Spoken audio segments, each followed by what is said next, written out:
한번 읽으시겠습니다. 시작. 땅과 거기 충만한 것과 세계와 그 중에 거하는 자가 다 여호와의 것이로다. 예, 오늘 세 번째 시간이죠. 예, 세 번째 주제 그랜드 캐년 이야기인데 오신 모든 분들을 환영합니다. 제가 환영의 뜻으로 꽃을 준비했습니다.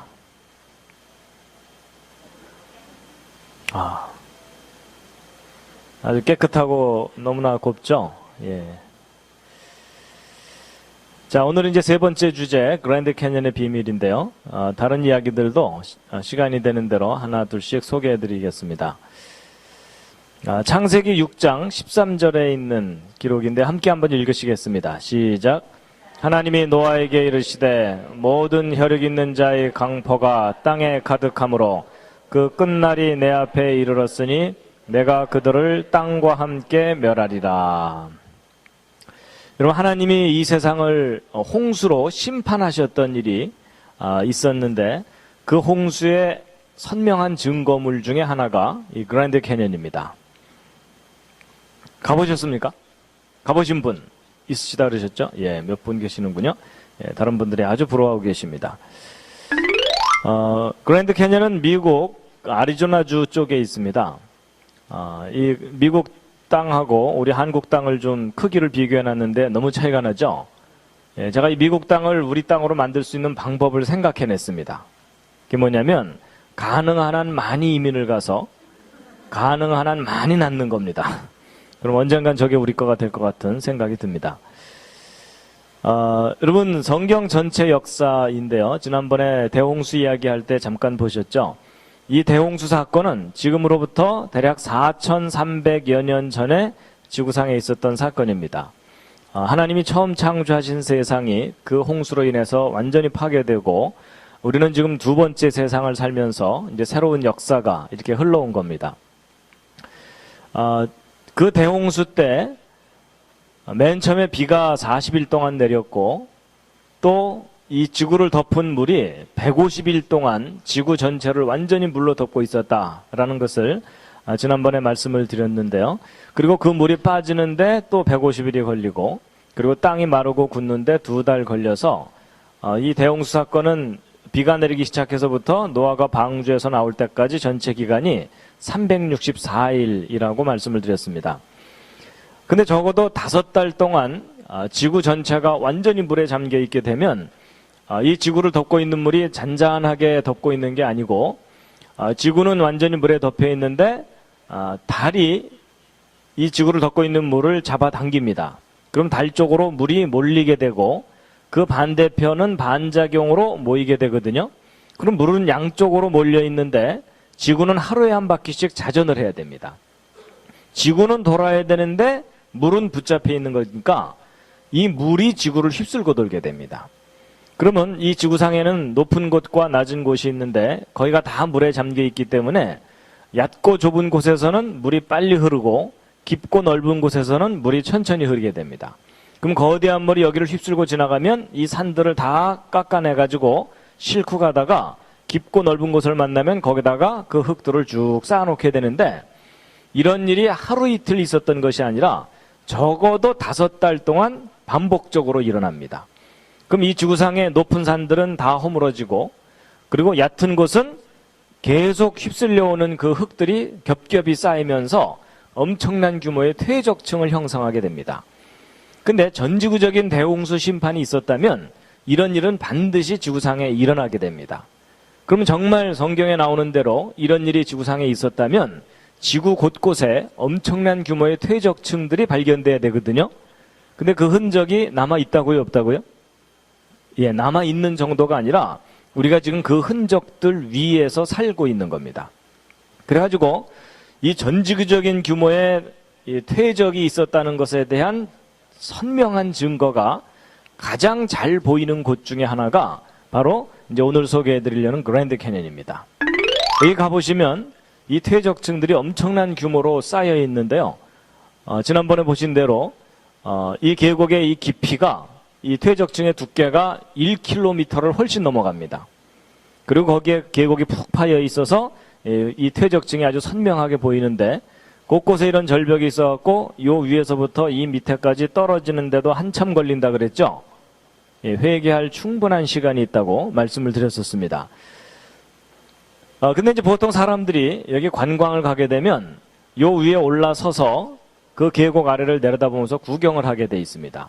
그러면서 이 거대한 퇴적층과 이 거대한 계곡이 어떻게 만들어졌는지에 대해서 설명을 듣게 되는데 그 설명이 다 진화론적인 설명들 뿐입니다.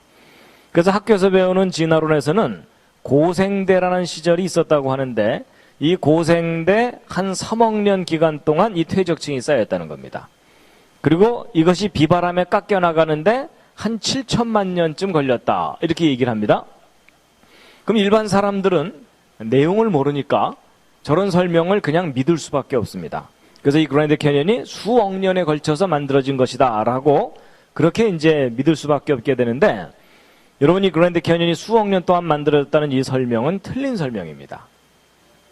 이게 그렇게 오랜 세월 동안 만들어진 게 아니고 바로 조금 전에 말씀드린 대로 전 지구를 뒤덮는 대홍수 심판 때 이 엄청난 퇴적층들이 1년 만에 다 쌓인 겁니다. 그래서 이것은 큰 사건의 증거이지 오랜 세월의 증거가 아닙니다. 그래서 오늘 그 증거들을 이제 구체적으로 이제 확인을 시켜드리려고 하는데요.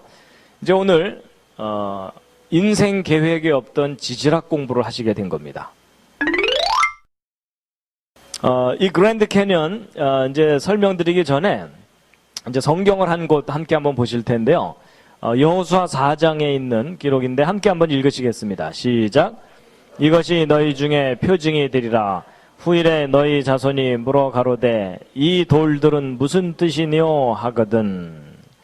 자, 이게 이제 어디에서 나오는 그 기록이냐면요. 여러분 이스라엘 민족이 아브라함의 후손들인데 그 이집트에 가서 노예 생활을 하게 됩니다. 그러면서 이제 숫자가 확 불어나게 되거든요. 그래서 이 노예 생활을 끝내고 드디어 이제 이집트를 탈출을 해서 하나님이 약속하신 가나안 땅, 바로 지금 현재 이스라엘 땅으로 이제 가야 되는데 하나님의 명령을 순종하지 못하는 바람에 며칠이면 갈 수 있는 요 거리를 이 광야에서 40년 동안 방황을 하게 됩니다. 그래서 광야에서 40년 동안 방황을 한 후에 이제 뒤늦게 세대 교체가 일어나서 광야에서 태어난 신세대가 가나안 땅을 들어가게 되는데, 문제는 이 가나안 땅을 딱 들어가야 되는데 그 앞에 요단강이 가로막혀 있는 겁니다. 그런데 이제 성경 기록을 보면은 요단강이 추수할 시기가 되면 항상 언덕에 넘칠 정도로 홍수가 나는 겁니다. 한두 사람이면은 그냥 건너가면 되는데 지금 성경 기록을 보면은 20세 이상 싸움에 나갈 만한 남자만 60만 명입니다. 그러면 여자 합치면 120만 명, 거기다가 애들 바글바글 이러면은 한 200만 명 정도 되는 사람이 이 홍수가 난 강을 건너가야 되기 때문에 도저히 현실적으로 건너갈 수가 없습니다. 그런데 이제 성경을 보면 그때 하나님께서 기적을 베푸셔가지고 무사히 그 강을 건너가게 되는데, 어떤 기적을 베푸셨냐면 흐르던 요단 강물이 뚝 그친 겁니다. 이 제사장들이 언약궤를 딱 메고서 요단강에 딱 발을 내딛자마자 흐르던 강물이 딱 그쳐서 마른 땅이 드러나서 이스라엘 민족이 무사히 다 건넜다라고 돼 있거든요. 일단 믿어지십니까? 예, 믿으려고 애를 쓰시죠? 여러분, 이게 사실 현실적으로 따지면 이게 쉬운 문제가 아닙니다. 예를 들어 여러분, 한강이 흐르다가 갑자기 딱 그쳐버리면 그 위쪽에서 계속 흘러내리던 물들이 계속 쌓여야 돼요. 맞죠? 뭐 한강 전체가 얼어붙을 수는 없잖아요. 그러면 이 끊어진 그 위쪽으로는 엄청난 홍수가 나게 돼 있어요. 그런데도 믿으신다는 말입니까? 근데 이제 오늘은 제가 이 요단강이 어떻게 끊어졌는지 뭐 이것을 설명드리려는 얘기가 아니고, 어쨌든 이제 그 요단강을 이제 무사히 건너갔어요. 건너갔는데 건너가고 나서 이집트를 탈출할 때는 지도자가 모세였는데 이 요단강을 건너갈 때에는 지도자가 여호수아로 바뀝니다. 근데 그 여호수아가 이제 백성의 대표들에게 명령을 합니다. 강 바닥에 있던 돌 12개를 꺼내 갖고 나와라. 그리고 한쪽에 쌓아놔라. 근데 이제 뭐 돌 꺼내 나오라 그래서 뭐 조약돌 12개를 꺼내 갖고 나온 게 아닐 겁니다. 이제 큰 바위 덩어리 같은 것을 꺼내 갖고 나온 거겠죠.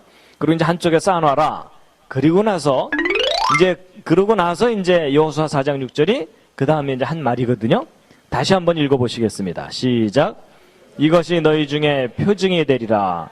후일에 너희 자손이 물어 가로되 이 돌들은 무슨 뜻이뇨 하거든 그들에게 이르기를 곧 언약궤가 요단을 건널 때에 요단물이 끊어졌으므로 이 돌들이 이스라엘 자손에게 영영한 기념이 되리라 하라.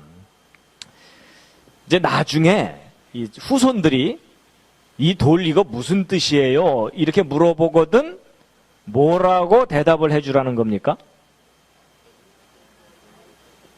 그 요점이 하나님이 하신 일에 대한 증거다라고 가르쳐 주라는 겁니다. 뭐 우리가 그때 좀 힘이 남아서 그냥 돌을 옮겨놨단다 이게 아니고 하나님이 하신 기적의 증거다라고 가르쳐 주라는 겁니다. 근데 제가 왜 이 성경 말씀을 오늘 말씀드리냐면요.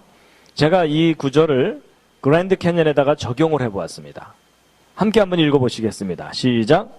후일에 너희 자손이 물어 가로되 이 큰 계곡은 무슨 뜻이뇨 하거든 뭐라고 대답을 해줘야 된다는 겁니까? 그 요점이 하나님이 하신 일에 대한 증거다라고 가르쳐 주라는 겁니다. 근데 이게 왜 하나님이 하신 일에 대한 증거예요? 라고 되물으면 뭐라고 대답해야 되죠? 예, 이제 오늘 그 얘기를 해드리려는 겁니다. 자, 그랜드 캐년, 거대한 계곡이 아득하게 펼쳐져 있는 곳인데요. 이제 오늘 그랜드 캐년 이야기를 해야 되니까 전체적으로 한번 구경을 좀 하시겠습니다. 사진으로. 거대한 계곡에 구불구불 나 있는 것인데요. 이제 하늘에서 보고, 이제 본 모습입니다. 겨울입니다. 가을입니다. 아무래도 한번 가봐야 되겠죠? 아예 여기 오신 분들 내년 가을에 단체로 한번 가죠, 뭐. 비행기 전세 내서. 가시기 전에 한번 전체적으로 둘러보실 텐데요. 여러분, 저 끝에서부터 시작해갖고 아득하게 이어져 내려온 이 계곡이 또 아득하게 저 멀리까지 뻗어 있습니다. 그리고 이제 이건 무슨 기념 비석 같은 그런 모습의 그 지형물이 있기도 하고요. 그리고 다양한 퇴적층들이 이렇게 있습니다. 이 그랜드 캐년의 요 위쪽 상단 부분의 해발 높이가 2600m입니다. 2600m면은 백두산 정도 높이라고 생각하시면 됩니다. 그러니까 높은 고원지대입니다. 고원지대를 쭉 가다가 갑자기 절벽이 나타나면서 계곡이 푹 꺼져 있는 이제 그런 모습입니다. 그래서 이제 곳곳에 이런 절벽들이 있고요. 그리고 이렇게 뻗은 이 계곡의 전체 길이가 450km니까 여러분 서울에서 부산까지 경부고속도로보다도 훨씬 더 긴 계곡입니다. 그러니까 아주 쉽게 얘기하면 남한만한 크기의 계곡입니다. 우리나라 지도하고 비교해놓은 그랜드 캐년의 크기입니다. 그래서 가시면은요, 요 왼쪽 위에 여기 사람 올라가 있는 거 보이시죠? 그래서 이제 여기를 내려다보는 겁니다. 뭐 어마어마하게 큰 계곡입니다. 그리고 요 밑으로 내려가는 길도 이렇게 있고요. 그러니까 여기서 아무리 소리쳐봤자 이쪽에서 들리지도 않습니다. 너무 멀어서. 한 번은 좀 가보셔야 되는데요. 나중에 가서 기념사진 찍을 장소 미리 알려드리는 겁니다. 근데 여기서 사진 찍을 때 조심하셔야 될 게 있는데 사진 찍으면서 좀 더 뒤로 이러시면은 곤란합니다. 예, 저녁에 석양이 비칠 때 그 모습이고 요 밑에 이게 강이 흐르죠? 계곡 아래로.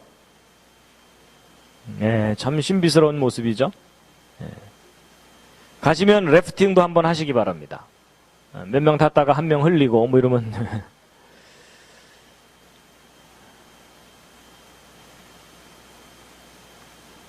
그리고 이런 폭포들도 있고요. 그리고 옛날 그 인디안들과 싸우던 요새 터가 있는데 여기서 뭐 지금 이제 기념품도 팔고 그런다고 합니다. 그리고 이제 그랜드 캐년 상류 쪽에 포엘 호수라고 하는 큰 호수가 있습니다.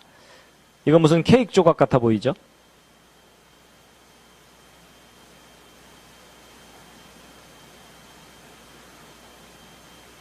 감탄이 나오죠? 단체로 가시다가 말 안 듣는 사람들은 중간에 내려놓고 가시면 됩니다. 그리고 그 단체로 여행을 하다 보면 꼭 여권 잃어버리는 사람들이 있어요. 그렇죠? 예, 그런 사람들은 여기다가 묶어놓고 오시면 됩니다. 이건 막 번개가 치는 그런 모습이고요. 근데 이렇게 사진으로 보는 게 더 멋있을 수도 있습니다. 괜히 구경 갔다가 안개만 잔뜩 끼면 뭐 별로 그렇게 멋있는 장면 못 보고 옵니다.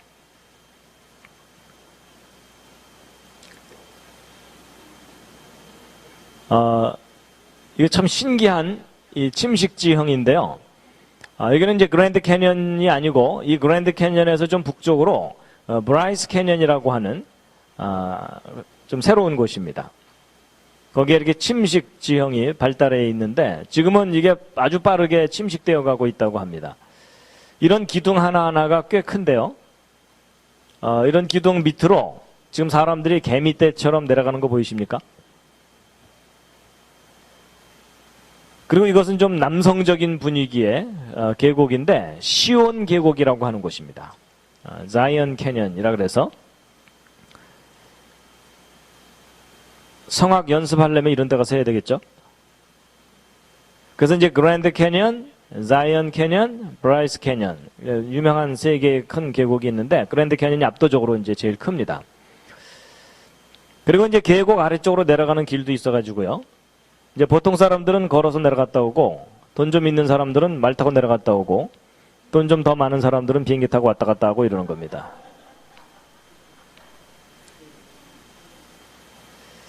예, 한 번은 가볼 만한 엄청나게 큰 계곡인데요. 저도 기회가 있어서 한번 가봤었습니다. 어마어마하게 큰 계곡입니다. 근데 여기 이제 가보시면은요, 여기 쌓여있는 이 퇴적층들이 같은 종류가 아니고 뭐 석회층, 모래층 이런 것들이 겹겹이 쌓여 있습니다. 무지개떡처럼. 근데 이제 여러분과 저는 가서 뭐 구경하고 사진 찍고 이러고 오면 되지만 이제 이 지질학을 공부하는 사람들은 이 그랜드 캐년이 어떻게 만들어진 것인지를 연구를 해야 먹고 삽니다. 그렇죠? 그래갖고 여러분이 그랜드 캐년이 도대체 어떻게 만들어진 것인지에 대해서 설명을 해야 되는데 크게 보면 두 단계로 설명을 할 수가 있는데 여러분 전체적으로 모양을 보시면 퇴적층이 다 쌓이고 난 다음에 깎여나간 모습이죠. 그렇죠? 쌓이기를 먼저 다 쌓이고 깎여나간 거예요. 쌓이는 도중 깎여나간 게 아닙니다. 그렇죠? 그래서 이제 두 단계로 설명을 해야 되는데 첫 번째 단계는 이 엄청난 퇴적층들이 어떻게 쌓였느냐 하는 거예요. 이렇게 이제 쌓이는 것을 퇴적이라고 합니다. 그래서 첫 번째는 도대체 이 엄청난 흙들이 여기 쌓이려면 어디서부턴가 흙이 옮겨와야 되거든요. 근데 이 엄청난 규모의 흙들이 어디서부터 왔는지를 알아내야 되고 그 다음에 이게 얼마나 오랫동안 쌓였는지 진화론에서는 3억 년 동안 쌓였다고 하는데 정말 그렇게 오래 걸린 건지 그 다음에 어떻게 솟아올랐는가 하는 건데 이건 무슨 말이냐면 이 엄청난 퇴적층들이 이렇게 쌓이려면은 분명히 큰 바다 밑에서 쌓였을 거거든요. 물 밑에서. 그런데 이게 물 밑에서 쌓여 있다가 백두산 정도 높이까지 솟아올라간 거예요. 그럼 어떻게 저 거대한 땅덩어리를 솟아올라가게 했는지 뭐 이런 것들을 알아내야 되고요. 그 다음에 이제 두 번째는 이제 깎여나간 것을 설명해야 됩니다. 이것이 깎여나가는 것을 이제 침식이라고 하거든요. 이 침식이 먹고 잔다 이런 뜻이 아닙니다. 예, 깎여나가는 걸 의미하는데 여기를 가득 메우고 있던 이 흙들이 도대체 어디로 실려갔는지 그리고 얼마나 오랫동안 깎여나갔는지에 대해서 이제 알아야 되는데 진화론에서는 한 7천만 년 전 걸렸다고 얘기합니다. 근데 얘한테 아무리 물어봐도 얘는 대답이 없습니다. 그래서 이제 하나님께서 우리 사람들에게 지혜를 주셨기 때문에 여러 가지 증거들을 확인해 보아서 이것이 어떻게 생겨났는지를 이 퀴즈를 풀어야 됩니다. 자, 여러분 지금 현재 이런 그랜드 캐년을 포함한 지구상의 이런 지형물들이 어떤 과정을 통해서 생겨났는지에 대해서 크게 두 가지 해석이 있습니다. 하나가 동일과정 이론이라는 이론이고 또 하나가 격변론이라는 겁니다. 이 말은 되게 어렵죠? 말은 어렵지만 내용은 사실 알고 보면 간단합니다. 동일과정 이론은 뭐냐면요. 여러분 지금 현재 비바람에 산이 깎여나가고 그 깎여나간 흙들이 강에 실려 내려와서 호수 밑바닥에 쌓이거나 바다 밑바닥에 쌓이는 일이 계속 일어나고 있죠. 근데 이런 일이 과거로부터 지금까지 꾸준히 이어져 내려왔다라고 생각하는 것이 동일과정 이론입니다. 그러니까 과거나 현재나 동일한 과정으로 이 모든 것들이 진행된다라는 설명입니다. 그래서 예를 들어 그랜드 캐년의 이 퇴적층들이 오랜 세월 동안 물 밑에서 쌓이고 또 쌓이면 안 쌓일 리 없건만은 이러면서 계속 쌓여 올라갔다는 겁니다. 그래가지고 이 동일과정 이론은 이런 퇴적 현상이나 이런 것들을 시간으로 설명하는 겁니다. 그러니까 많이 쌓였으면 오래 걸린 거다. 뭐 이렇게 설명하는 겁니다. 이제 그와 반대로 조금 전에 말씀드린 전 세계적인 대홍수 심판을 믿는 성경 과학자들은 아니다. 이 그랜드 캐년의 퇴적층은 오랜 세월 동안 쌓인 게 아니고 대홍수와 같은 그런 큰 사건에 의해서 지구를 휩쓸고 도는 물들이 이 그랜드 캐년의 퇴적층을 1년 만에 순식간에 쌓아 올린 거다. 이렇게 해석하는 겁니다. 그래서 이 격변론은 사건으로 설명하는 겁니다. 그래서 시간이냐 사건이냐 하는 거거든요. 자, 그런데 이 목소리 크다고 임자가 아니라 증거가 확실해야 됩니다. 그렇죠? 자, 여러분 어떤 문제를 풀려면 과학적인 연구를 해야지 제대로 풀 수가 있는데 이 과학적 연구의 첫 번째 단계가 관찰입니다. 관찰만 잘해도 문제를 아주 잘 풀 수가 있는데요. 여러분 그랜드 캐년의 퇴적층이 쌓인 모습을 잘 보시면 아주 뚜렷한 세 가지 특징이 있는데 첫 번째가 뭐냐면 아주 넓게 퇴적층이 쌓였다는 겁니다. 두 번째가 뭐냐면 퇴적층 간의 경계가 뚜렷하다는 겁니다. 잘 보세요. 여기 어두운 부분하고 밝은 부분의 경계가 뚜렷하죠. 그 다음에 세 번째는 아주 평평하게 쌓였다는 겁니다. 퇴적층이. 자, 그럼 첫 번째를 보시면은요. 여러분 아주 넓은 범위에 걸쳐서 퇴적층이 형성됐다는 얘기는 조그마한 호수나 강 밑바닥에 쌓인 퇴적층이 아니라는 겁니다. 그렇죠? 예, 넓은 바다 밑에서 이 퇴적 현상이 나타난 것이다 라고 보면 되니까 이건 별로 어려운 문제가 아닙니다. 자, 두 번째가 이제 문제인데 퇴적층의 경계가 뚜렷하거든요. 근데 멀리서 봐도 이렇게 뚜렷하지만요. 이렇게 뚜렷하지만 가까이 가서 봐도 예를 들면 요 밑에 있는 이 바다에서 형성된 퇴적층하고 요 위에 모래 퇴적층의 경계가 마치 칼로 두부를 잘라놓은 것처럼 깨끗합니다. 너무나 선명한 경계를 가지고 있거든요. 근데 이제 보세요. 예를 들어 바다 밑에서 육지에서 실려온 진흙층이 먼저 쌓이고 나중에 모래층이 쌓인다고 생각해 보자고요. 그래서 연속해서 처음에 진흙, 그 다음에 모래가 연속해서 쌓일 경우 처음에는 진흙층이 와서 쌓여요. 그러고 나서 연이어서 계속 모래층이 와서 쌓이게 되면 여러분 보통 A처럼 쌓일까요? B처럼 쌓일까요? B겠죠? 그렇죠? 왜냐하면 누군가가 요 앞에 딱 서가지고서 지금부터 진흙 반입 금지 이러면서 통제하는 사람이 없다면 이 진흙에서 모래로 서서히 변할 거 아니에요. 그렇죠? 근데 보통은 오른쪽처럼 쌓여야 되는데 그랜드 캐년의 퇴적층은 B처럼 쌓이질 않고 A처럼 쌓인 거예요. 그럼 연속해서 쌓인 것이 아니라는 얘기겠죠. 그렇죠? 그래가지고 도대체 이게 어떻게 된 건지 확인을 해보았더니 단서가 있어요. 그게 뭐냐면 여러분이 그랜드 캐년이 있는 이 지역에서는 이 A층과 B층이 서로 맞닿아 있거든요. 근데 여기서 좀 한참 떨어진 곳인 홀브룩이라는 지역에 가보면 A층과 B층 사이에 S층이 600m 두께로 끼어 있어요. 그러니까 A층 쌓이고 곧바로 B층 쌓인 게 아니라 여기는 A층 쌓이고 S층 쌓이고 난 다음에 B층이 쌓인 거예요. 근데 이 S층이 쌓이는 동안 여기서는 퇴적이 안 일어난 거잖아요. 그렇죠? 그랜드 캐년 쪽은. 그래서 이게 도대체 어떻게 이런 차이가 나는가 하고 생각해 보았더니 이제 이런 거예요. 여러분, 이 그랜드 캐년과 홀브로 양쪽 지역에서 처음에 퇴적층이 쌓였어요. A층이. 근데 요 그랜드 캐년 지역이 퇴적이 안 일어나려면 이게 물 바깥으로 올라가야 돼요. 그리고 나서 새로운 퇴적층이 와서 쌓이면 A 쪽은 안 쌓이고, 아니, 그랜드 캐년 쪽은 안 쌓이고 홀브룩 지역만 쌓이겠죠? 그러고 나서 다시 가라앉았다가 그 후에 다시 B층이 와서 쌓이게 되면 이와 같은 형태가 되겠죠. 그렇죠? 그래서, 그렇다면 이 그랜드 캐년의 퇴적층 지역은 계속 물 밑에서 쌓인 게 아니고 쌓였다가 올라갔다가 한참 지난 후에 다시 내려와서 쌓인 거구나. 그래서 오르락 내리락 하면서 쌓인 거구나라는 것을 생각하게 된 거예요. 그래서 그림으로 다시 보여드리면 처음에 A층이 쌓였다가 이 땅이 완전히 물 바깥으로 올라가 버리는 거예요. 그러고 나서 이건 세월 지나가는 겁니다. 그리고 주변 환경 바뀌고 그리고 다시 가라앉아요.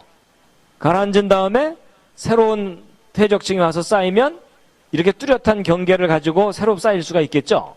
그러고 나서 다시 올라가고 세월 지나가고 그리고 다시 가라앉고 환경 변하고 가라앉고. 그러니까 여러분 생각해 보세요. 쌓이는 데 시간 걸리죠. 올라가는 데 시간 걸리죠. 올라가서 세월 지나가죠. 그리고 다시 가라앉는 데 시간 걸리죠. 가라앉고 나서 또 쌓이는 데 시간 걸리죠. 이러니까 그냥 세워라 내워라 수억 년 동안 저렇게 쌓였을 거다라고 생각해 온 거예요. 자, 지금까지 설명 그럴듯하시죠? 그런데 오랫동안 이런 식으로 융기와 침강을 반복하면서 쌓였다고 알았었고 그렇게 학교에서 열심히 가르쳤었거든요. 그런데 이 설명에 큰 문제가 있어요. 무슨 문제가 있냐면 이 평평한 퇴적층을 설명을 못해요. 여러분, 이 그랜드 캐년의 퇴적층 사이의 경계가 이렇게 울퉁불퉁하지 않고 너무나 평평하거든요. 근데 이걸 설명을 못하는 거예요. 왜냐하면 보세요. 여러분, 처음에 A층이 쌓였어요. 그 다음에 이게 이제 올라갔어요. 올라가는 동안 세월 지나가죠. 근데 세월 지나가는 동안 쟤네들이 문제가 아니고 얘가 문제예요. 여러분, 그렇게 넓은 표면이 물 바깥으로 올라와 있으면 강도 흐르고 나무도 자라고 이러면은 그 표면이 평평할 수가 있어요, 없어요? 평평하게 유지될 수가 없죠.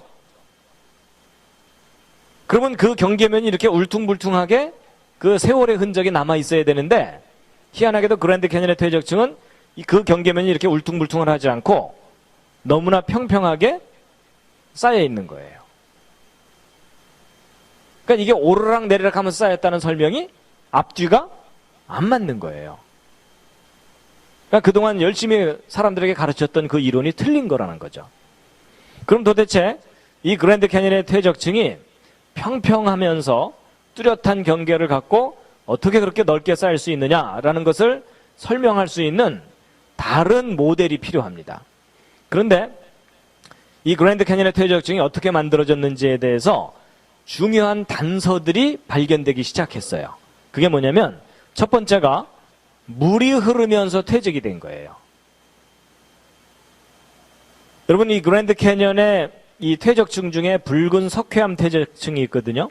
그래가지고 이게 그 붉은 석회암 퇴적층 지대인데, 근데 이 퇴적층 속에서 이 노틸로이드라고 하는 화석이 발견되는데 이게 많이 발견되기 때문에 아예 노틸로이드 캐년이라는 그런 곳도 있어요. 근데 이 모양을 보시면은 꽃갈콘처럼 한쪽은 넓고 한쪽은 좁은 이런 모양이죠. 확성기 같은 그런 모양이잖아요. 나팔 모양으로 되어 있는데, 근데 이게 이 화석이 퇴적층 속에서 제멋대로 발견되질 않고 이렇게 어느 쪽 한쪽 방향으로 이렇게 정렬이 되어 있는 거예요. 그래갖고 화석으로 발견되는 거예요. 그럼 혹시 얘네들이 죽기 전에 반상회를 했을까요? 우린 죽을 때 항상 머리를 그쪽으로 두고 죽자 이러면서 근데 얘네들이 자진해서 그렇게 정렬하지 않은 이상은 외부에서 어떤 힘이 가해져서 정렬이 된 거겠죠. 아, 그렇다면 물이 흐르면서 얘네들이 한쪽 방향으로 방향을 틀은 게 아니냐, 이런 거예요. 그래서 예를 들어 얘가 이렇게 놓여 있다 하더라도 물이 이쪽으로 세게 흐르게 되면은 물의 저항을 줄이기 위해서 얘가 이렇게 돌아가게 되겠죠. 아, 그렇다면 이 그랜드 캐니언의 퇴적층은 물이 한쪽 방향으로 흘러가면서 흙을 쌓아놓은 거구나 라는 사실을 알게 된 거예요. 근데 이제 그 물이 얼마나 엄청난 규모로 흘렀는지를 이제 확인해 볼 수가 있는데, 여러분 이 그랜드 캐니언의 퇴적층 중에 제일 밑바닥 퇴적층이 있거든요, 여기. 근데 그 퇴적층의 한 단면이에요, 이게. 근데 여기 빨간 옷을 입은 사람이 오른쪽 아래 보이죠? 근데 여기 있는 바위덩어리를 보시면은요, 직경 5m, 무게 200톤짜리 바위덩어리예요. 근데 이 바위덩어리가 원래 이 자리에 있던 바위덩어리가 아니고 이 퇴적층이 형성될 때 함께 실려와서 쌓인 바위덩어리예요. 근데 여러분 그 바위덩어리가 집채만 해요. 그럼 도대체 이 바위덩어리가 여기까지 굴러올 정도로 엄청난 힘이 작용했다는 얘기겠죠? 그럼 여러분 보세요. 예를 들어 물속에서 어떤 돌이 휩쓸려서 움직이려면 상당히 센 물이 흘러야 이 돌이 움직여요. 그렇죠? 근데 이거보다도 더 큰 돌이 움직이게 되려면 더 센 물이 흘러야 되죠? 근데 이따만한 바위덩어리가 움직이려면 이따만한 물이 흘러야 돼요. 너무 쉽죠? 그러니까 여러분 이 과학자들이 바보가 아닌 이상 집채만한 바위덩어리가 이게 휩쓸려 와서 쌓이려면은 거대한 물이 흐르면서 쌓였다는 것을 알 수가 있잖아요. 그렇죠? 여러분 물이 아무리 많이 흘러도 그 흐르는 속도가 느리면 이 바위덩어리 못 굴리는 거 아시죠? 그리고 물이 아무리 빨리 흘러도 흐르는 양이 적어도 이 바위덩어리 못 굴리죠? 그러면 이 바위덩어리를 포함한 그 엄청난 흙더미들을 한꺼번에 실어다가 쌓아놓을 정도의 엄청난 사건이 있었다는 거예요. 그러니까 이 그랜드 캐니언의 퇴적층은 오랜 세월 동안 바다 밑에서 서서히 뭔가가 가라앉아서 쌓인 게 아니라는 증거가 이렇게 선명하게 들어있어요.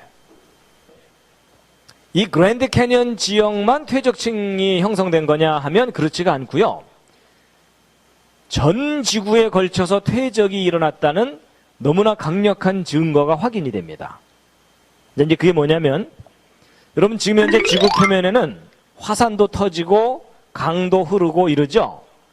근데 이제 화산이 터지면서 거기에서 뿜어져 나온 이 용암이 굳어져서 형성된 암석을 뭐라 그러냐면 화성암이라고 얘기합니다. 이게 화성에서 가져온 돌이다 이런 뜻이 아닙니다. 예, 불에 녹았다가 굳어진 암석 뭐 이런 뜻입니다. 그런가 하면 강 주변에 진흙이나 모래가 실려 내려와서 굳어져서 형성된 암석을 뭐라 그럽니까? 이런 걸 퇴적암이라고 합니다. 자, 그런데 이제 과학자들이요 하도 심심해갖고 뭘 조사해봤냐면 지구 전체에 걸쳐서 화성암이 지구 표면을 덮어가는 속도하고 퇴적암이 지구 표면을 덮어가는 속도를 상대적으로 비교를 해봤어요. 어느 쪽이 빠른지.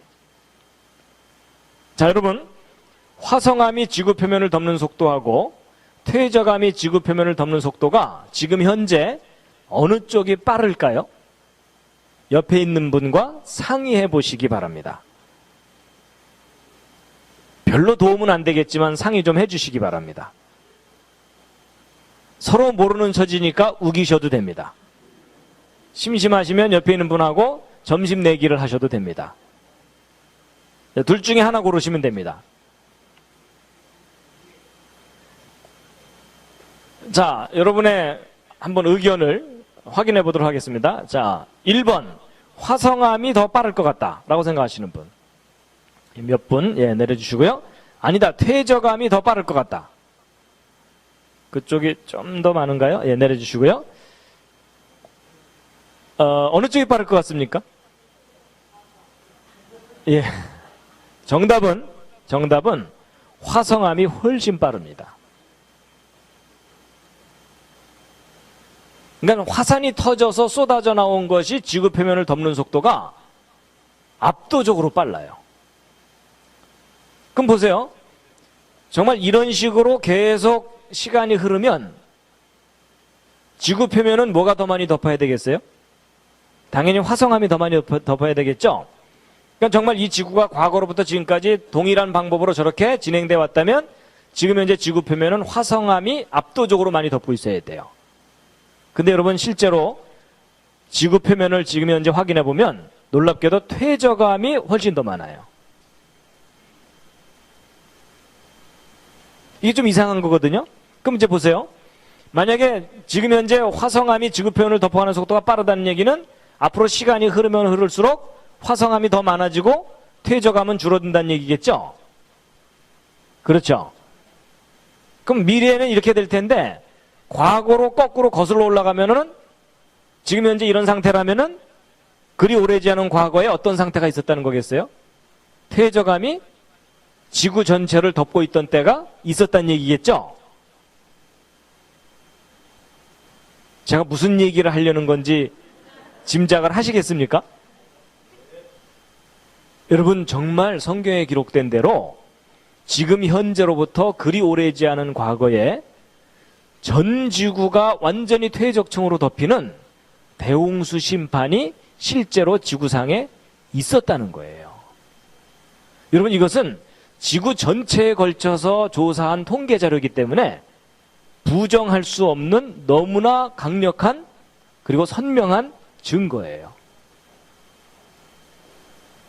여러분 성경에 나오는 대로 정말 대홍수 심판이 있었어요.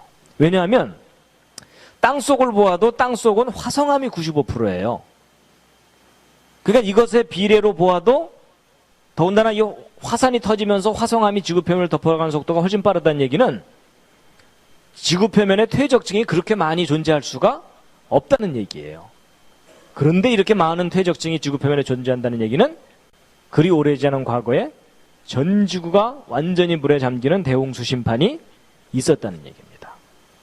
그러니까 여러분이 아무리 성경을 부인하고 싶어도 모든 증거들은 성경의 기록이 사실이라는 것을 아주 선명하게 드러내고 있습니다.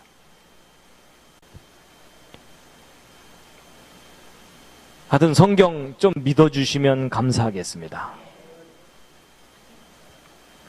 자, 그런데요. 이 그랜드 캐니언이 대홍수 때 그 퇴적층이 형성되는 걸 본 사람은 아무도 없잖아요.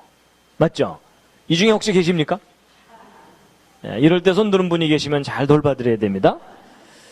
근데 그랜드 캐니언의 퇴적층이 쌓이는 거는 못 봤는데 그와 아주 비슷한 장면은 지금도 관찰이 돼요.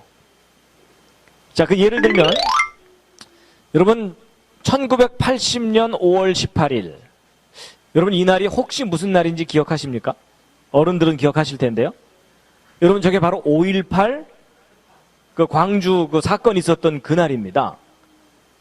이게 그날이거든요. 그때 저는 대학교 1학년이었습니다. 대학 들어가자마자 그냥 저 사건이 일어나면서 휴교령이 내려지고 한 학기 거의 대부분을 학교를 못 들어갔어요. 근데 이제 그날 미국 워싱턴주에서는요. 여러분 미국 워싱턴의 미국의 수도인 워싱턴 DC는 동부 지역에 있고 워싱턴 스테이트, 워싱턴주는 서북부 지역에 캐나다하고 접경지대에 있거든요. 근데 바로 이 워싱턴주에 있는 화산이 터진 거예요. 그 화산 이름이 세인트 헬렌산입니다. 그래서 이제 태평양에서 바라봤을 때 바로 이게 세인트 헬렌산인데요. 그 화산이 뻥 터진 거예요. 그래서 미국 사람들은 저거 터지는 거 구경하느라고 한국에서 광주 그 사건이 있었는지를 별로 관심이 없었어요. 이게 그 화산이 터지기 전의 모습인데요. 워낙 아름다운 산봉우리를 가지고 있었던 너무나 멋있는 산이었어요. 그리고 산림도 울창하고 공기도 맑고 이래가지고 1급 휴양지였습니다. 그래서 그 밑에 호수도 있는데 얼마나 맑은지 그 호수 이름이 영혼의 호수예요. 스피릿 호수. 근데 이 화산이 뻥 터진 겁니다. 멀리 있는 도시에서 화산 터진 거 이렇게 찍은 사진이거든요. 연기가 이렇게까지 올라간 거 보세요. 이게 터진 후의 모습입니다. 완전히 그 주변 일대가 황폐화되고 엉망이 돼버렸거든요. 이 산이 원래 백두산보다 높은 산이었어요. 그런데 거의 1000m가 무너져 내린 겁니다. 근데 이 화산 폭발 전후로 조사를 해보았더니 너무나 중요한 지질학적 이 단서들이 잡혔는데, 그 첫 번째가 퇴적층이 형성되는 거예요. 자, 보세요. 여러분, 여기 퇴적층이 이렇게 두껍게 쌓여 있는데 그 아래쪽에 빨간 옷을 입은 사람 하나 보이시죠?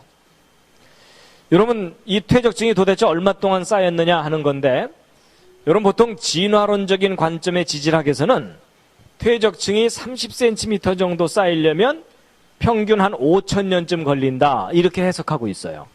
그럼 여러분, 제가 하나 파묻히려면 몇만 년 걸리겠죠? 그럼 보세요. 여기 사람 하나 파묻힐 정도 쌓이는데 몇만 년 걸린다면 여기 쌓여있는 이 퇴적층은 적어도 몇십만 년 걸렸겠죠? 그리고 더군다나 이 B층과 C층은 서로 뚜렷한 경계를 갖고 있기 때문에 이 B층 쌓이고 나서 이 중간에서 얼마나 세월이 지나갔는지는 우기기 나름이에요. 그렇죠? 그러니까 적어도 몇십만 년 이상 걸려서 쌓였다고 해석해야 되는 퇴적층인데 받기의 망정이죠. 여러분, 이 화산이 미국에서 터졌잖아요. 미국 사람들이 얼마나 겁이 많아요. 그래가지고 그냥 이 화산 터질 때 화산 아래쪽에 살고 있는 사람들을 다 대피시키고 과학자들은 만반의 준비를 하고 터져라 이러고 있었던 거예요. 그래서 터지기 전과 터진 후를 다 조사를 했어요. 그래서 이걸 다 확인이 된 건데, A층, B층, C층 세 층인데 A층 1980년 5월 18일 화산 폭발 당일날 하루 만에 쌓인 겁니다.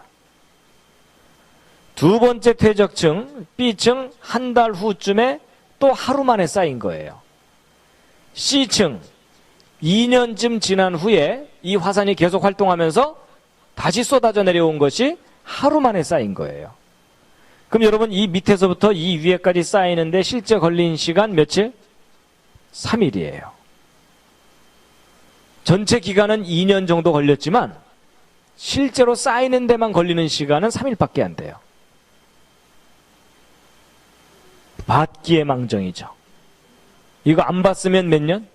수십만 년. 그렇죠? 여러분, 되게 뭐 보고 온 사람하고 안 보고 온 사람하고 둘이 싸우면 누가 이기죠? 그 이상하게 안 보고 온 사람들이 이기는 거 이상해요. 그렇죠? 왜냐면 빡빡 우기니까.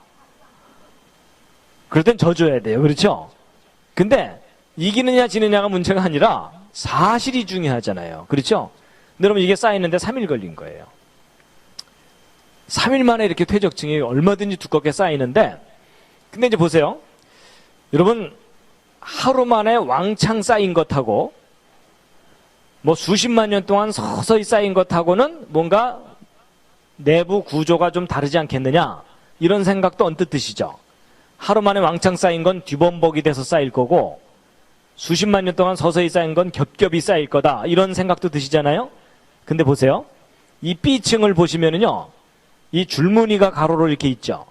마치 겹겹이 쌓인 것처럼. 이걸 좀 자세히 보시면요, 이렇게까지 선명하게 층이 있거든요. 근데 여러분, 이게 어떻게 쌓인 거냐면 이 화산이 터진 다음에 거기서 쏟아져 내려오는 것들이 시속 60km 정도 속도로 휩쓸려 내려가면서 쌓였는데 놀랍게도 이렇게 줄무늬가 있어요.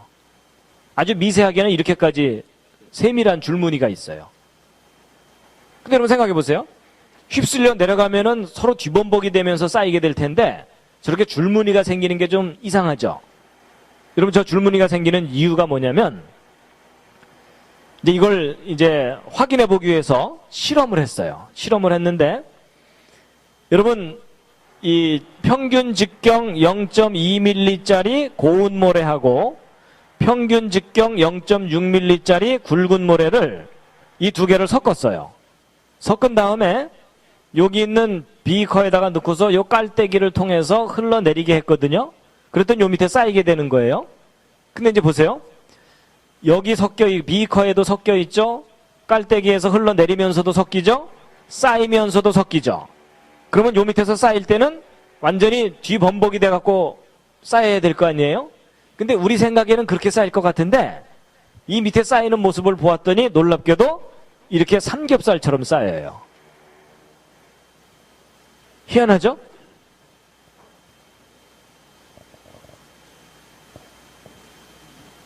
그런데 이제 사진만 보여드리면 야 이거 우리 사진만 보이면서 트릭을 쓰는 거 아니냐 이러실까봐 제가 쌓이는 장면을 직접 이제 확인을 시켜드릴 텐데요. 자, 이제 함께 한번 보시겠습니다. 이 장면을 잘 보세요.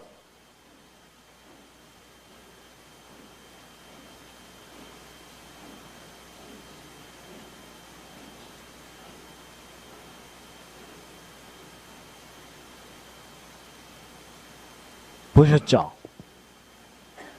신기하죠? 재미있으니까 한 번 더 보겠습니다. 여러분 이게 왜 그러냐면요. 요 까만 모래가 좀 굵은 거라 그랬죠. 얘네는 조금 쌓이다 보면은 굴러내려요. 그러니까 하얀 게 고운 모래니까 남잖아요. 그래갖고 자기들끼리 분리가 일어나요. 그러면서 이렇게 겹겹이 삼겹살처럼 쌓이는 거예요. 이게 삼겹살의 비밀이에요. 근데 여러분 저게 고운 것과 가는 것이 섞여 있을 때 쌓이면은 저렇게 이제 현상이 나타나는데 이게 여러분이 평소에 경험하는 현상이에요. 예를 들면 이런 거 옥수수 튀겨갖고 이제 한 그릇 놓고서 이제 집어 먹으면 대개 사람들이 그 굵은 것부터 먼저 집어 먹잖아요. 먹기 편하니까. 근데 굵은 거 한참 이렇게 집어 먹다 보면은 자꾸 손에 조그만 게 잡히면 신경질 나죠. 그럼 그때 어떻게 해야 되죠? 통을 한번 확 들고서 확 흔들어주면 굵은 거가 다시 위로 올라오죠. 그리고 무거운 거는 밑으로 내려가고 바로 그 원리예요. 여러분 굵은 것과 가는 것이 함께 있을 때 막 흔들어주면 서로 분리가 일어나게 되거든요. 바로 그런 원리가 작용하는 거예요. 그러니까 여러분 막 화산이 터져가지고서 그 흙들이 막 뒤범벅이 돼서 흘러내려오면은 흘러내려오면서 굵은 거가 가는 것이 흘러내리면서 계속 흔들리잖아요. 그렇죠? 흔들리니까 굵은 거가 가는 것이 서로 분리가 일어나면서 야 줄 서 이러면서 이 분리가 일어나게 돼 있어요. 그러면서 쌓이기 때문에 이 줄무늬가 형성되면서 쌓이게 되는 거예요. 그럴 줄 모르셨죠? 그렇죠? 그래가지고 여러분 전 세계 곳곳에 쌓여있는 퇴적층을 보시면은요 줄무늬가 이렇게 있죠. 그러니까 이 줄무늬는 누가 이렇게 빗으로 이렇게 빗어놓은 게 아니고 이 퇴적층이 순식간에 쌓이면서도 저렇게 줄무늬가 형성되게 되어 있는 거예요. 그래서 이것을요 물에서 가라앉혀 보아도 줄무늬가 형성되고요. 그리고 공기 중에서 떨어뜨려 보아도 줄무늬가 형성이 돼요. 근데 이게 바로 한꺼번에 쌓이면서도 줄무늬가 형성되는 건데 이런 현상을 원리를 몰랐기 때문에 그동안 이런 퇴적층 쌓인 이 줄무늬를 뭐라고 해석했냐면 세월로 해석했어요. 여름, 겨울 이런 식으로.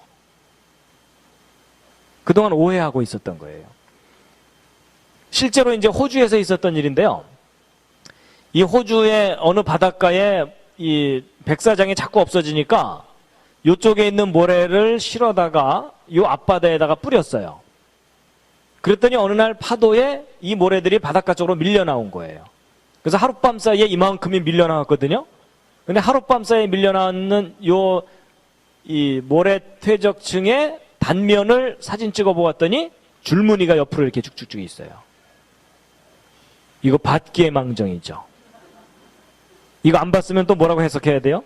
여름, 겨울. 그럼 이것도 막 수백 년 걸려서 쌓였다고 해석해야 되는 거죠? 그러니까 우리가 그동안 정확하게 몰랐기 때문에 오해를 하고 있었던 거다 그 말이에요. 그래서 여러분 전 세계적인 대홍수 심판 때 엄청난 흙들이 지구 곳곳에 여기저기 쌓이게 될 때 쌓이는 퇴적층이 어떻게 된다는 거예요? 줄무늬가 생기면서 쌓이게 된다는 겁니다. 그래서 그랜드 캐니언의 퇴적층도 보면은 줄무늬가 쭉쭉쭉 있죠? 캐나다 로키 산맥을 가봐도요, 보세요. 이 밑에 도로 이렇게 난 걸 보시면 이게 엄청난 규모잖아요. 근데 여기 줄무늬들이 쫙 쫙 있어요. 이 줄무늬가 왜 생겼다고요? 저 엄청난 퇴적층들이 순식간에 쌓이면서 저런 줄무늬가 생기는 겁니다. 오랜 세월의 증거가 아니고요. 그럼 여러분, 이 정도 흙이 순식간에 쌓이려면 얼마나 엄청난 사건이 일어났는지 짐작이 되시죠? 보세요. 이렇게 선명하게.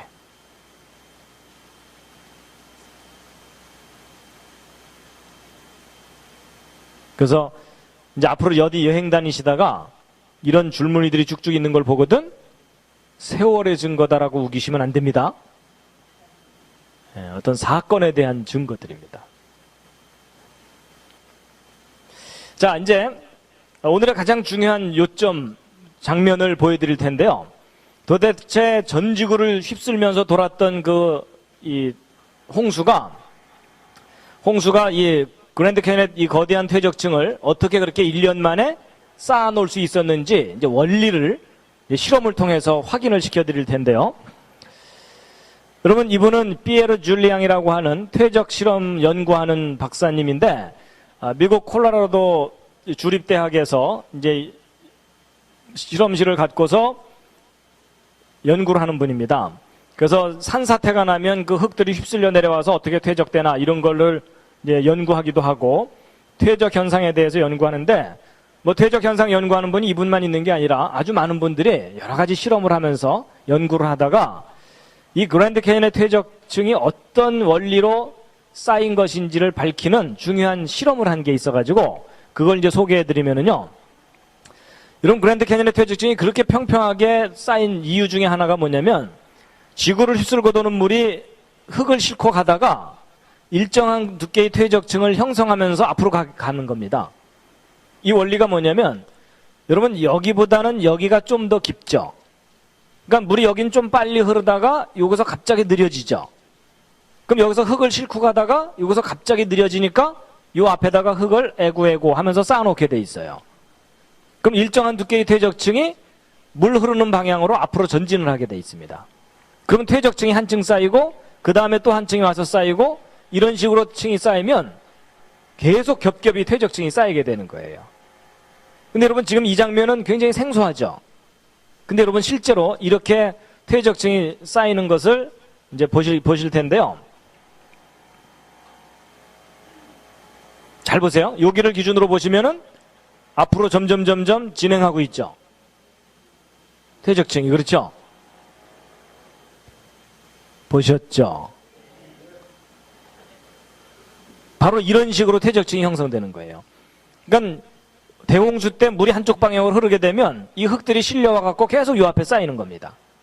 그럼 얘가 하루 종일 흐르면 하루 종일 앞으로 가요. 저 퇴적층이. 일주일 동안 흐르면 일주일 동안 앞으로 가요. 한 달 동안 흐르면 한 달 동안 앞으로 가요. 그러면 수백 킬로미터의 퇴적층이 한 층이 쫙 형성되는 겁니다. 그럼 그 다음에 또 새로운 물이 흘러오면서 한 번은 모래가 퇴적됐다가 그 다음에는 석회층이 와서 또 한 번 쌓이고 이런 식으로 겹겹이 쌓이게 되면 그 거대한 퇴적층이 1년 만에 다 쌓이게 되는 거예요.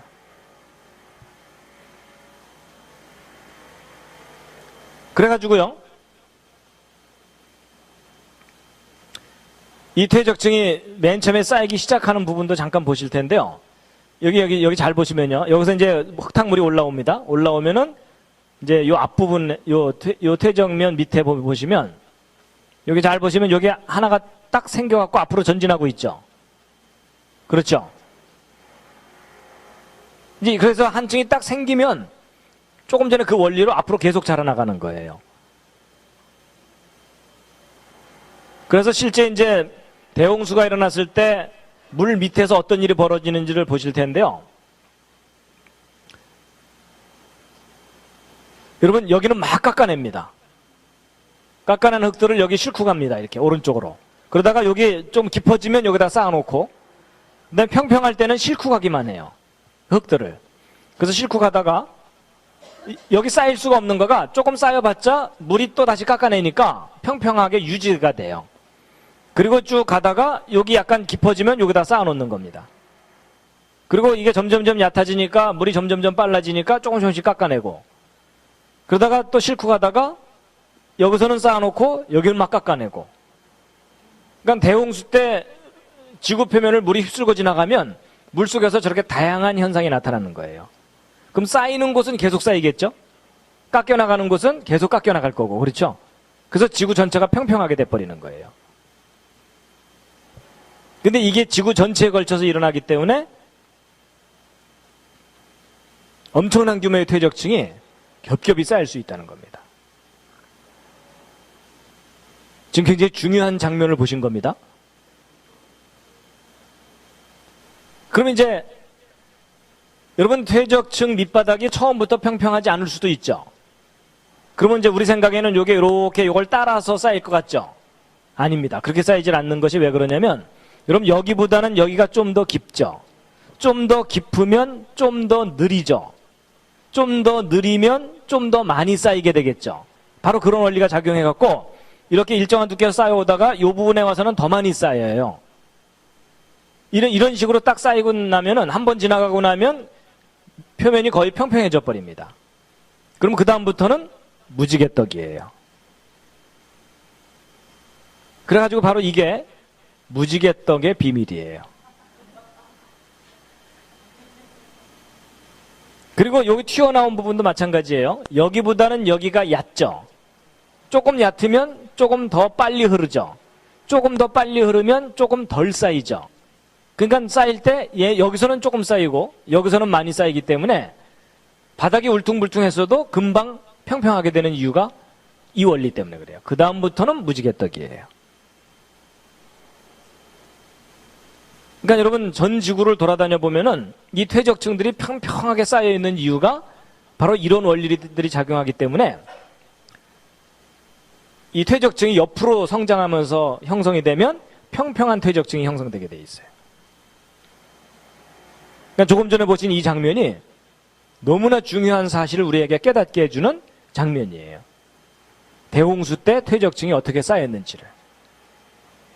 그래서 대홍수 때 퇴적층들이 한 층 와서 쌓이고 또 한 층이 와서 쌓이고 또 한 층이 와서 쌓이고, 그랬다가 이 대륙이 솟아 올라가면서 물이 빠지면서 그대로 굳어져 가지고 저렇게 선명한 퇴적층이 지금 남아있는 거다라고 보시면 된다는 거예요.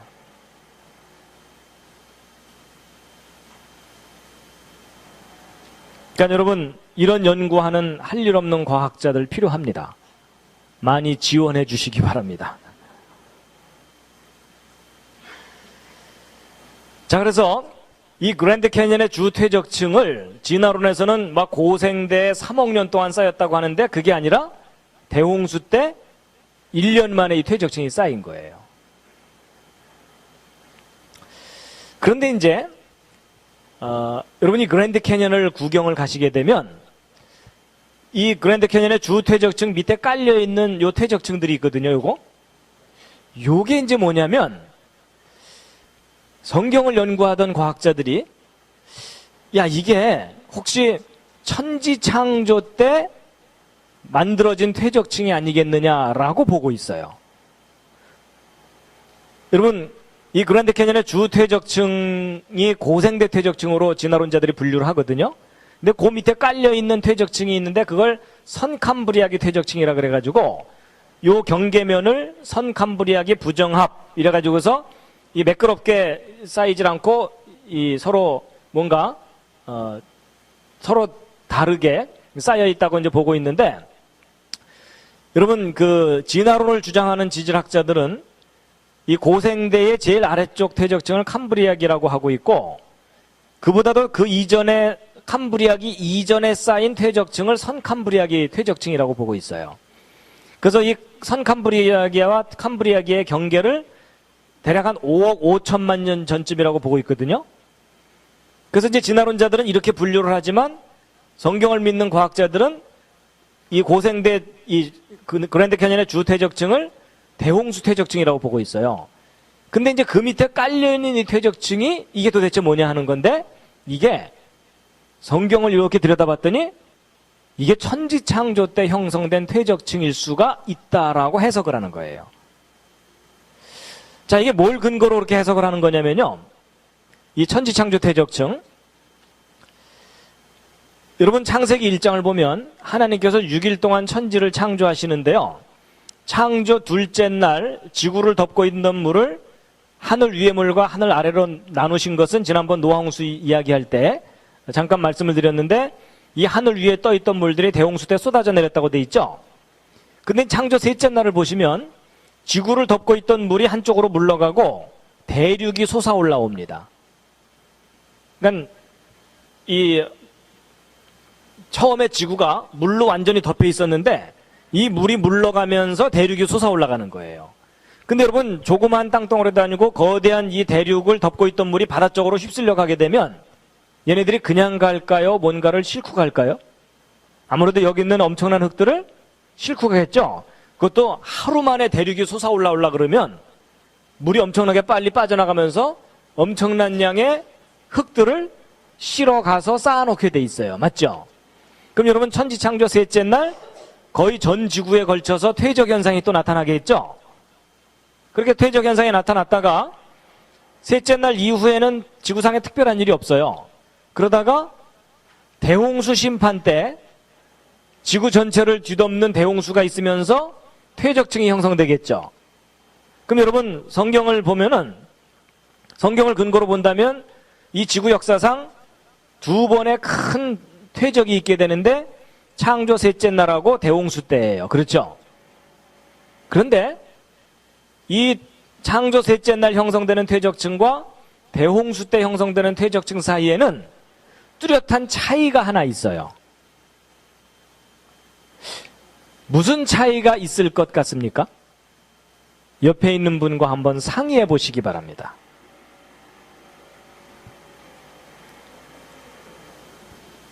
무슨 차이가 있을 것 같아요?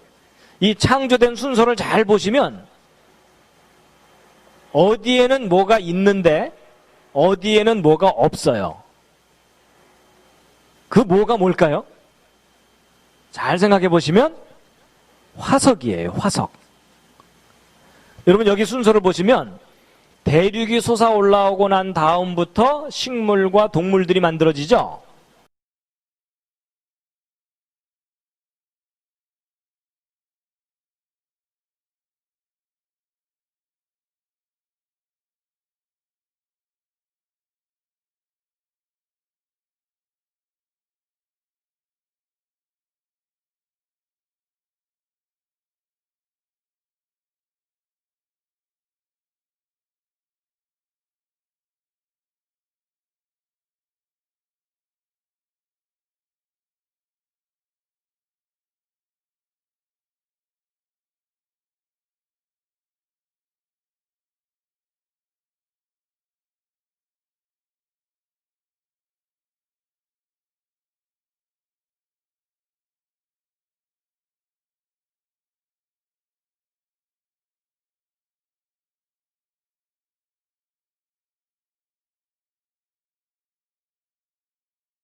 이 엄청난 양의 물이 일로 빠져나가니까 그 밑에 거대한 계곡이 순식간에 파인 거라는 겁니다.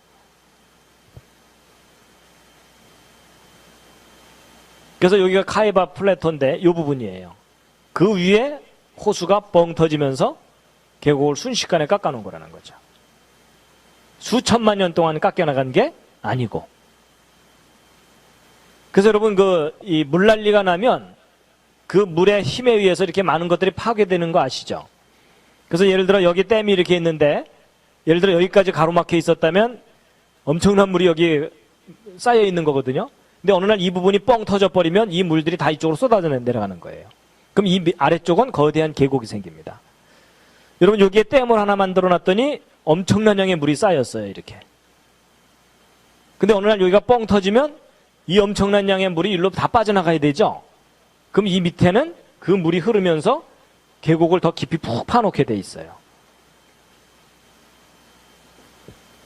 근데 여러분 어쨌든 그랜드 캐니언의 그 계곡이 깎여나가는 걸 실제 본 사람은 없잖아요. 그렇죠? 혹시 또 계십니까? 그렇진 않으시죠? 그런데 그와 비슷한 현상은 지금 현재에도 지구 곳곳에서 관찰이 돼요. 그 또 대표적인 예가 아까 말씀드렸던 세인트 헬렌산 화산 폭발 때 계곡이 순식간에 만들어지는 것을 관찰할 수가 있었거든요. 여러분 이 화산이 폭발을 하게 되면 요 위에 덮고 있던 빙하가 녹아버립니다. 그리고 화산이 폭발할 때 대부분의 경우는 엄청난 지하수가 함께 터져 나와요. 근데 그 지하수가 터져 나와 가지고 이 산을 아이스크림처럼 녹여버립니다. 여러분 흙더미 쌓여 있는 것에다가 물을 부어버리면 이 진흙죽이 만들어지죠. 그런 것처럼 이 산을 녹여갖고 그 진흙탕물들이 산 아래쪽으로 쏟아져 내려가게 돼 있어요. 그래갖고 이게 세인트 헬렌산 화산 폭발 때 계곡 아래쪽으로 휩쓸려 내려가는 흙탕물이거든요. 그래갖고 이거는 폭발 후에 그 휩쓸고 지나간 후에 여기 보시면 엄마하고 아들이 지금 구경 나왔는데 요 나무 위에까지 이 화산재 죽이 휩쓸고 지나간 흔적 보이시죠? 그러니까 이 정도 규모로 휩쓸고 지나가는 거예요. 그러면 그 밑에서 어떤 일이 벌어지냐면 여러분 여기가 이 계곡이 원래 없던 지역이었거든요.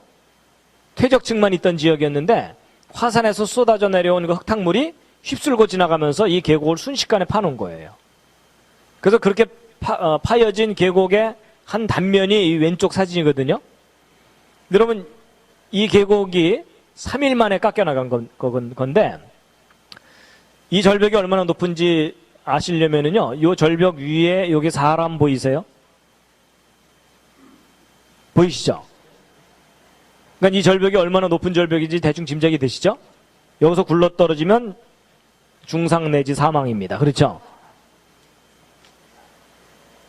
근데 여러분 이 계곡이 3일 만에 깎여나간 거예요. 이것도 받기의 망정이죠. 이거 안 봤으면 몇 년 걸렸다고 해야 돼요? 적어도 수십만 년이요. 그렇죠? 여러분 비바람에 깎여나가고 그 깎여나가는 흙을 요 밑에 쫄쫄쫄 흐르는 시냇물이 실어 나르려면 정말 수십만 년 걸렸다고 해석해야 되겠죠? 근데 아니에요. 3일 만에 깎여나간 거예요. 그러니까 이 시냇물이 이걸 깎아낸 게 아니고 깎여나가고 나니까 그 골짜기에 물이 흐르는 것일 뿐이에요. 이 앞뒤를 우리가 잘 알아야 됩니다. 그러면 이렇게 깎여나간 이 퇴적층 지대는 푸석푸석한 모래지대냐? 아닙니다.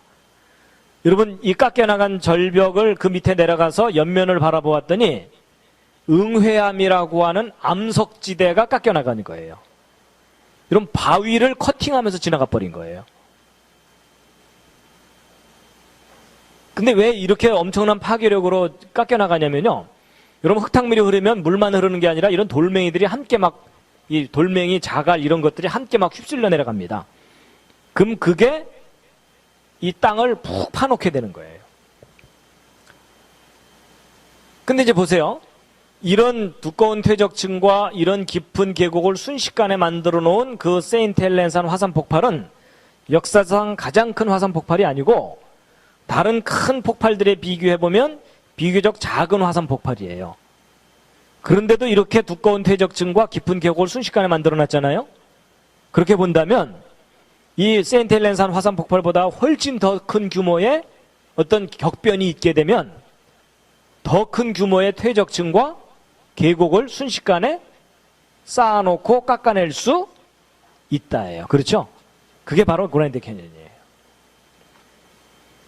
또 다른 계곡을 하나 보여드리면은요, 여러분 이건 팔로우즈 계곡이라 그래서 그랜드 캐니언이 아닌 계곡인데, 이 계곡이 얼마나 큰지를 아시려면은 이 오른쪽의 절벽 위에 여기 지금 담장을 쳐놓고 사람들이 옹기종기 구경하고 있는 거 보이세요?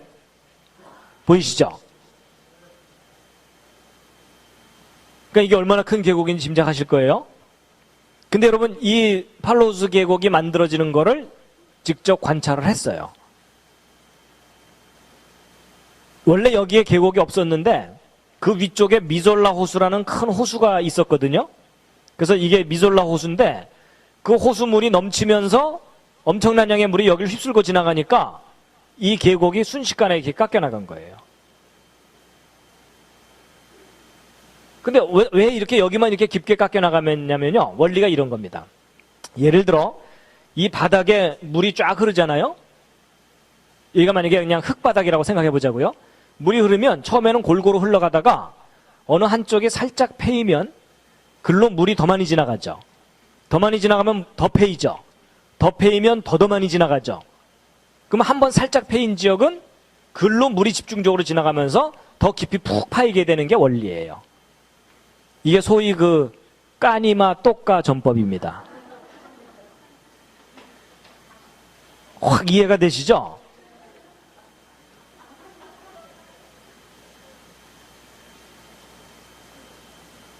그래서 여러분 그 산사태가 나는 이유도 그런 것 중에 하나예요. 여러분 막 비가 엄청나게 쏟아부으면 물이 골고루 흘러내리면 대개 산사태가 안 나요.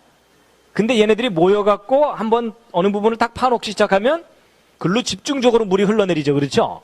골짜기가 생기면서 바로 그런 원리로 이런 계곡이 순식간에 만들어지는 거예요.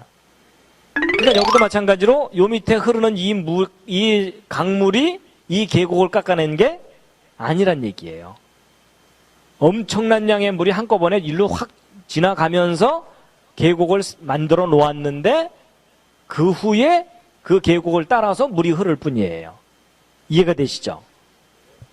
근데 여러분 이 팔로우즈 계곡하고 이 오른쪽 아래에 있는 사진은 그랜드 캐니언이거든요. 근데 모양새가 너무나 비슷하죠. 그렇죠? 모양새가 비슷하다는 얘기는 비슷한 원리로 만들어졌다는 얘기겠죠?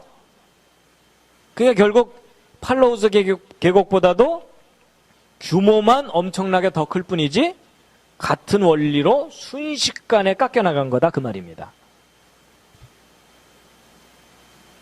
그래서 여러분 이 아까 그 그랜드 캐니언을 가로막고 있던 그 그랜드 캐니언 지역의 그 거대한 호수를 가로막고 있던 지역이 갑자기 무너졌다 그랬잖아요. 근데 무너질 때 원리가 이제 이런 거예요. 여러분 그 1976년에 이 테튼 댐이라는 댐이 미국에서 붕괴가 됐는데 이게 붕괴된 장면을 찍은 사진이에요. 여러분 물이 갑자기 많아지게 되면 이 위로 넘치거든요. 근데 얘네들이 골고루 넘치면 전체적으로 살살살 낮아질 거예요. 근데 그런 일이 안 일어나요. 넘치다 보면 어느 한쪽에 살짝 패이죠. 그럼 그쪽으로 물이 집중적으로 지나가 버리죠. 그러면 거기가 갑자기 와르르 무너지는 거예요. 그러면 이 위에 갇혀있던 물이 다 쏟아져 내릴 때까지는 그냥 흘러내려 버립니다. 물이. 그러면 이 밑으로는 엄청나게 경류가 흐르면서 계곡을 깎아내 버리거든요. 바로 이런 일이 일어나는 겁니다. 그래서 여러분 그랜드 캐니언 지역도 마찬가지인 것이 여기를 가로막혀 있을 때 있었던 물이 이 물이 많아지거나 이러면서 넘친 거예요. 넘치니까 어느 한쪽에 무너지면서 결국은 여기가 푹 파이면서 거대한 물이 다 빠져나갈 때까지 이 계곡을 깎아놓은 거다 그 말입니다.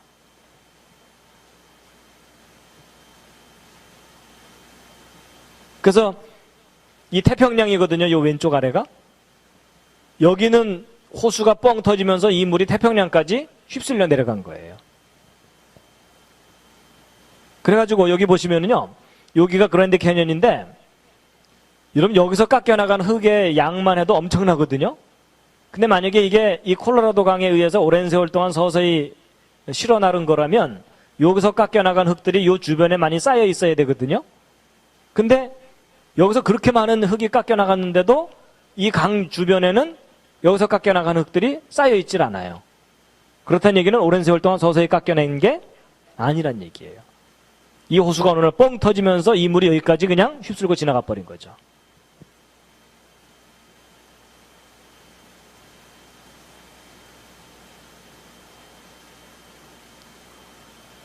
결국 이 그랜드 캐년은 수억 년 동안 쌓인 퇴적층도 아니고 수천만 년 동안 깎여나간 계곡도 아닌 거예요. 그럼 여러분 이게 어떻게 만들어진 거라고요? 이 퇴적층은 언제 쌓인 거라고요? 대홍수 때 1년 동안 지구를 휩쓸고 도는 물들이 순식간에 쌓아놓은 것이고, 이 계곡이 깎여나간 것은 대홍수가 아니라 대홍수 이후에 미국 대륙이 솟아올라오고 난 다음에 이 그랜드 캐년 상류 쪽에 큰 호수가 있었는데 그 호수가 뻥 터지면서 엄청난 양의 물이 여기를 빠져나가면서 이 계곡을 순식간에 깎아놓은 거다, 그 말입니다. 이제 앞뒤가 이해가 되시죠?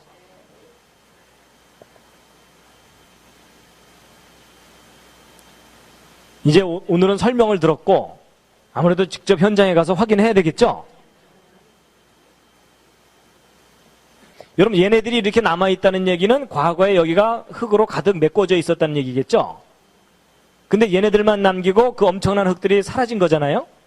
근데 만약에 이게 여기 메꾸고 있던 흙들이 오랜 세월 동안 서서히 강물에 실려간 거라면 그걸 실어 나를 강들이 거미줄처럼 여기 발달돼 있어야 돼요.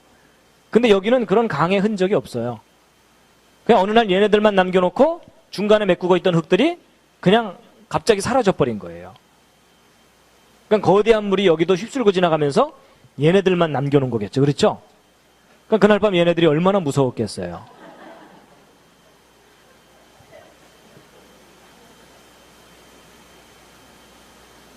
그러니까 여러분, 우리가 차분하게 잘 연구를 해보면 이 지구가 거대한 격변에 의해서 휩쓸렸던 그런 흔적들이 이렇게 선명하게 남아 있습니다.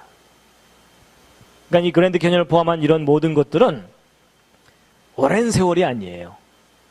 시간이 아니라 뭐라고요? 사건입니다. 어떤 큰 사건에 의해서 갑자기 만들어진 것들입니다.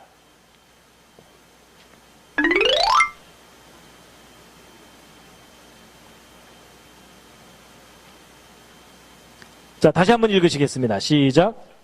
9일에 너희 자손이 물어 가로되 이 큰 계곡은 무슨 뜻이뇨 하거든 뭐라고 대답을 해줘야 된다고요?